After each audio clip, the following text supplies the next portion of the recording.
नमस्कार, आप देख रहे हैं जनक्रांति न्यूज यूपी। और आज जनक्रांति न्यूज यूपी की टीम जो है भगवान बुद्ध की पावन धरती श्रावस्ती में पहुंच चुकी है। और मैं उसी स्थान पर मैं मौजूद हूं जहां आप लोगों ने इतिहासों में पढ़ा होगा कि भगवान बुद्ध का जो वर्षावास सबसे ज्यादा समय तक जो है लगभग 25 वर्ष तक जो है इसी स्थान पर जो है उन्होंने जो है यहाँ पर शिक्षा दीक्षा दिया था। आपको बता दें कि ये वही बौद्ध वृक्ष है, आप हमारे सामने आप देख रहे हैं। मैं कैमरामैन से चाहूंगा कि एक बार वो तस्वीर दिखाएंगे जो 2600 ईसा पूर्व जो है ये वो वृक्ष है, भगवान बौद्ध वृक्ष। इसी के नीचे जो है उन्होंने बैठ करके जो है यहाँ पे तपस्या किए थे और ज्ञान प्राप्त किए थे। आइए हम और लोग यहाँ पर भी मौजूद हैं, कहाँ से लोग आए हैं, हम उन लोगों से भी जानेंगे कि आज कौन सा इतना त्योहार है जहाँ आज लाखों की संख्या में जो है भगवान बुद्ध की धरती पर लोग यहाँ पर आए हुए हैं। सबसे पहले भैया आपको जनक्रांति न्यूज में स्वागत। बहुत बहुत साधुवाद आपके चैनल को। और हम चाहते हैं कि ये जनक्रांति न्यूज जो बहुजनों की आवाज को उठाता है, आम आवाम की आवाज को उठाता है, मैं चाहता हूं कि आपका चैनल दिन दूना रात चौगुना फैले और पूरे देश में नहीं फिर विदेशों में भी आपकी ख्याति प्राप्त हो, क्योंकि आप बहुत ही अच्छे विचारधारा को प्रचारित और प्रसारित कर रहे हैं। इसलिए आपको बहुत बहुत साधुवाद। मैं विशाल कुमार मनकापुर तहसील से एक गांव पड़ता है कैमी मोतीगंज के पास में, वहां से आया हूं जी। मैं सरकारी पेशे में हूं, प्राइमरी अध्यापक हूं और बहुजनों का और सामाजिक चिंतक के तौर पर यहाँ पे मैं दर्शनार्थी बनकर आया हूं। आज सम्राट अशोक धम्म विजय दशमी है जो 2600 वर्षों से मनाया जाता आ रहा है।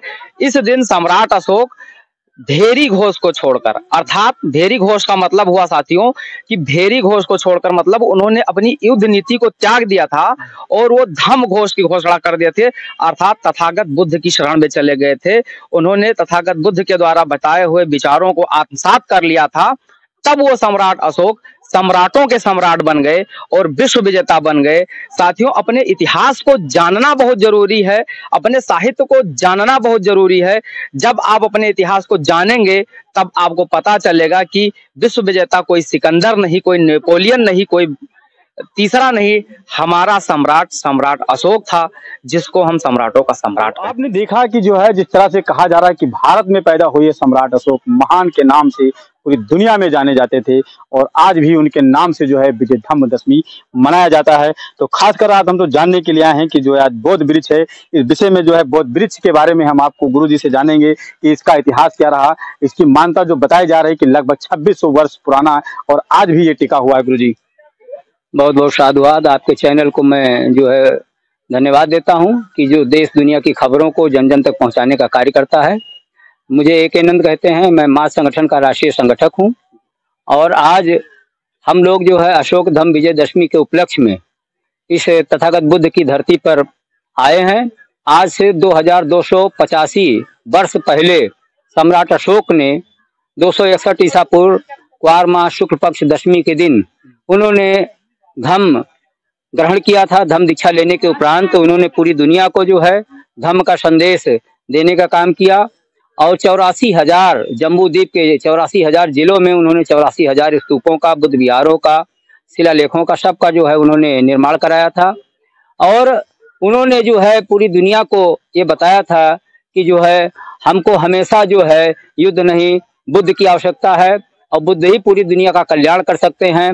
और जहाँ पर बुद्ध रहेगा वहाँ पर विकास होगा, जहाँ पर बुद्ध नहीं रहेंगे वहाँ पर विनाश होगा। जी, ये भी कहा कि भगवान बुद्ध ने जो सबसे ज्यादा अधिकतर वर्षावास जो किया उन्होंने वो जिस स्थान पे खड़े हैं यहीं पर किया। क्या इतिहास रहा इस वृक्ष का? लगभग 2600 वर्ष पूर्व तथागत बुद्ध यहाँ पर आए थे और अनाथ पिंडक, जिसका पुराना नाम सुदत्त था, उन्होंने आकर यहाँ पर जो है तथागत बुद्ध की धम्म देशना कराने के लिए दुनिया की सबसे महंगी जमीन, इतनी महंगी दुनिया में जमीन कहीं नहीं थी कि अनाथ पिंडक ने सोने के सिक्के बिछाकर, जितनी दूर में वो सोने के सिक्के बिछा पाए थे उतनी दूर की जमीन को उन्होंने खरीदने का काम किया। थोड़ी सी जमीन बच गई थी, तब जो है महाराज प्रसेनजीत ने स्वयं कहा वो जमीन मैं अपनी तरफ से आपको दान करता हूँ। जब आप ऐसे महामानों का विचार सुनने के लिए इतना त्याग कर रहे हैं तो फिर मैं इतनी जमीन आपको अवश्य दान करूंगा। और उसी जमीन पर जो है यहाँ पर जो ये जैतून बनाया गया है, जैतून जहाँ पर तथागत बुद्ध ने धम्म देशना दिया था और अपने जीवन का सबसे अधिक समय 25 वर्षावास तथागत बुद्ध ने यही श्रावस्ती में जो है धम्म देशना देकर जो है मानव का कल्याण करने का काम किया था, मानव को शांति का पाठ देने का काम किया था, मानव को जो है दुख दुख मुक्त करने का काम किया था, भय मुक्त करने का काम किया था, शोक मुक्त करने का काम किया था। आज पूरी दुनिया से जो भी व्यक्ति यहाँ आता है और जितनी भी देर इस क्षेत्र में रहता है, वास्तव में वो शोक को भूल जाता है, शोक मुक्त हो जाता है, दुख भूल जाता है, दुख मुक्त हो जाता है और भय से मुक्त हो जाता है। आज भी यहाँ पर आने के बाद एक अभूतपूर्व शांति का जो है एहसास होता है। ऐसी पावन धरती पर कौन भला नहीं आना चाहेगा। दुनिया के तमाम देश के लोग जब आते हैं, यहाँ की मिट्टी को वो पूजने का काम करते हैं, अपने मस्तक पर लगाते हैं और यहाँ की मिट्टी को ले जाकर वो अपने देश में उस मिट्टी पर बुद्ध विहारों का निर्माण कराने का काम करते हैं। यह ऐसी पावन धरती है, ऐसा पूज्य धर्मस्थल है, बौद्ध का स्थल है, जहाँ पर जो है हम सब लोग जो है बुद्ध के विचारों को और आत्मसात करते हैं, उनके प्रज्ञाशील समाज को अपने आश्रम में लाने का काम करते हैं।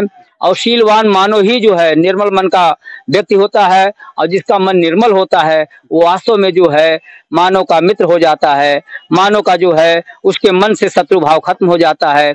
इसलिए आज हम सब लोग जो है यहाँ पर इस भाव से आए हैं जो सम्राट अशोक ने कहा था कि पैदा हुए हो मानव बनकर, मरो तो महामानव बनकर। और प्रत्येक मानव जो भी बुद्ध की देशना को, बुद्ध के शील को, बुद्ध के जो है आचरण को अपने में समाहित करेगा, वो वास्तव में जो है उसको बुद्धत्व की प्राप्त होगी।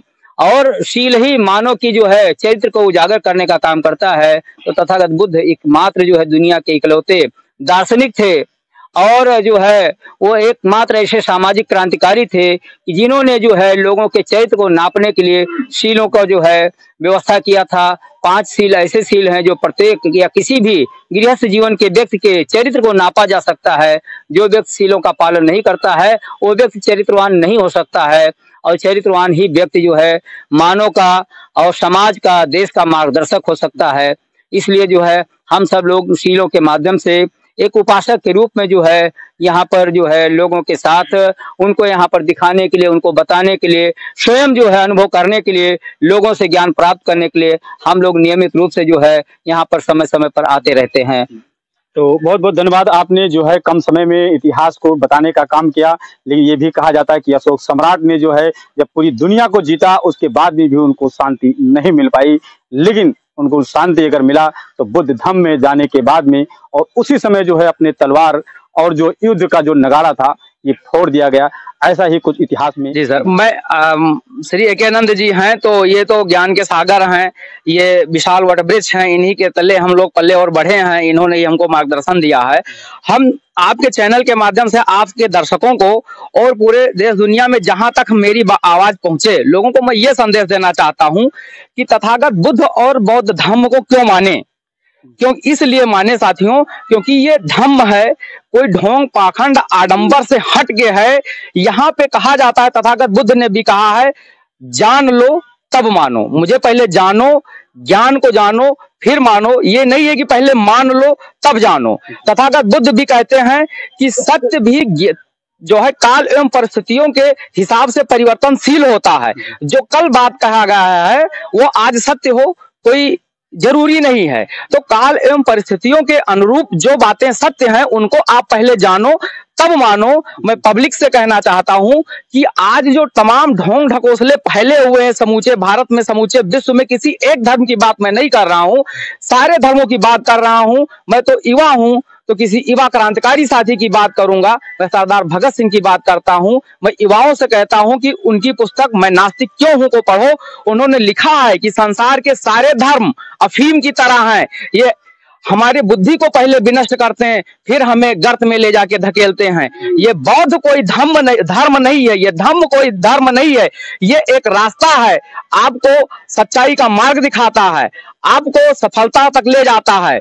ये कोई धर्म नहीं है, एक मार्ग है। तथागत बुद्ध ने आपके लिए एक मार्ग इजाद किया है, जिस पंथ पर चल के, जिस रास्ते पे चल के आप अपनी मंजिल को पाएंगे और मानवता को आप बचाएंगे और अपने देश और समाज को आगे बढ़ाएंगे। साथियों, ये वह धरती है जिसको श्रावस्ती कहते हैं। ये कौशलपुर जब हमारा महाजनपद काल हुआ करता था, उसमें हमारा बहुत ही प्रसिद्ध महाजनपद था कौशलपुर, उसकी ये राजधानी हुआ करती थी। अनेक राजाओं ने इसको राजधानी बनाया है। इसको सावत्थ कहते थे। सावत्य का मतलब होता है कि जहाँ पे मानव जीवन के अनुकूल परिस्थितियां हो उसको हम सावत्य पर। लेकिन तथागत बुद्ध एक संसार के ऐसे प्राणी थे, एक ऐसे महात्मा थे, एक ऐसे महापुरुष थे, एक ऐसे विचारक थे कि इन्होंने दुष्टों को संवारा है, सुधारा है, मार्ग पर लाया है। अंगुलीमाल की गुफा हम देखकर आ रहे हैं।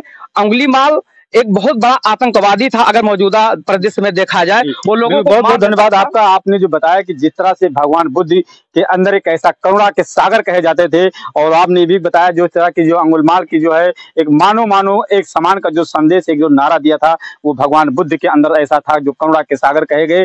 बाकी ऐसा किसी के अंदर ऐसा कोई पैदा नहीं हो पाया आज तक जो है कि जो डाकू थे और जो राक्षस थे, ऐसे लोगों को भगवान बुद्ध ने उनको मानव बनाने का काम किया। अभी कुछ ही दूरी पर जो है अंगुलीमाल गुफा भी है, शहर मेट भी है, तमाम दर्शक भी देख रहे हैं हमारे साथ जो है पीछे लगे हुए हैं। ये लोग आए हैं आखिर भगवान बुद्ध के दर्शन करने के लिए, श्रावस्ती के इतिहास को जानने के लिए। हम एक बार कहेंगे कैमरामैन से जो है इधर एक बार लोगों को दिखाएंगे और भी इन लोगों से भी। पहले आपका जनक्रांति में हार्दिक स्वागत है। मैं बस्ती से आई हूँ। जी, क्या नाम है? नेहा। क्या पढ़ाई करती हैं? बीएससी फाइनल है। कहाँ पर आई हैं आप? यहाँ श्रावस्ती आए हैं घूमने। जी, घूमने के लिए आए हैं। श्रावस्ती भी कहा जा रहा है कि भगवान बुद्ध की एक पावन धरती है। क्या आप कुछ भगवान बुद्ध के बारे में आप? कहाँ से हैं आप? गोंडा से। गोंडा से। कहाँ पर आए हैं? श्रावस्ती आए हैं, बौद्ध स्थल पे। बौद्ध स्थल पे कब कितनी बार आ चुके हैं? यहाँ फर्स्ट बार ही आए हैं। फर्स्ट बार है इसलिए अभी जानकारी नहीं है। भाई साहब से भी जानेंगे। क्या नाम? जी जी, हम यही हमारा निवास स्थान गोंडा पड़ेगा। जी जी, गोंडा से। कहाँ से है गोंडा? ये मेरा नवाबगंज ब्लॉक है। जी जी। और ग्राम सभा मेरा लिदेना ग्रेंट है। हम लोग यहाँ ऐतिहासिक चीज हमारी जो धरोहर है, अब बाहर से लोग यहाँ आते हैं देखने, और हम लोग यहीं रह के नहीं आ पाते हैं, तो हम लोगों की लालसा हुई इतिहास में पढ़े जाने तथागत बुद्ध के बारे में। तो हम लोग भी खोज करने चले आए कि चले अपनी ऐतिहासिक चीजें देखें कि इतना पुराना इतिहास है अपना जो है, और उसको जानने की चेष्टा हुई जो है। तो ये हमारा दूसरी बारी है यहाँ पे। बहुत बहुत बढ़िया। आपका दूसरी बार था इसलिए आपने जो है जाना, और जिसलिए जो पहली बार है अभी उन लोगों ने जाना। अच्छा बताएं कैसा लगा आपको? बहुत अच्छा लगा घूमकर। फिर आओगे आप? हाँ, दोबारा आएंगे। घर जाओगे, जो लोग मिलेंगे आपके साथ में क्या बताओगे? सबको बताएंगे वहाँ पे घूमने गए थे, कैसा अच्छा लगा? है। किसकी धरती है? बौद्ध की। आना चाहिए नहीं आना चाहिए? आना चाहिए। अच्छा, क्या चीज यहाँ पे आपको सीख मिली? बहुत कुछ सीख मिली यहाँ पे। सीख मिली आपको? हाँ। सबसे पहले तो आपको यहाँ शांति लगा होगा। बहुत शांति मिला। लोग कहा जा रहा है कि शांति का प्रतीक है हाँ। भगवान बुद्ध की धरती। हाँ। पालन भी करोगे? हाँ। आप लोग भी कहाँ से चल करके आए? दादा क्या नाम है? राजेंद्र प्रसाद। कहाँ से चल करके आए? बाराबंकी से। बाराबंकी से। कोई बाराबंकी से आया है, कोई कहीं से। आप कहाँ से हैं? जिला खीरी से। जिला खीरी से। खीरी से हैं। दादाजी आप कहाँ से हैं?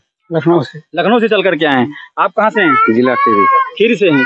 आप भाई साहब? बाराबंकी से। बाराबंकी से। तो ऐसे ही भारत ही नहीं पूरी दुनिया से, Sri Lanka, Myanmar, Thailand, Japan, Korea से भी लोग यहाँ पर भी लोग पहुँचते हैं। दादाजी आप कहाँ से हैं? बहराइच से हैं। बहराइच से हैं। ठीक। कहाँ पर आए हैं? यही आए, श्रावस्ती आए हैं, ये जैतवन घूमने के लिए।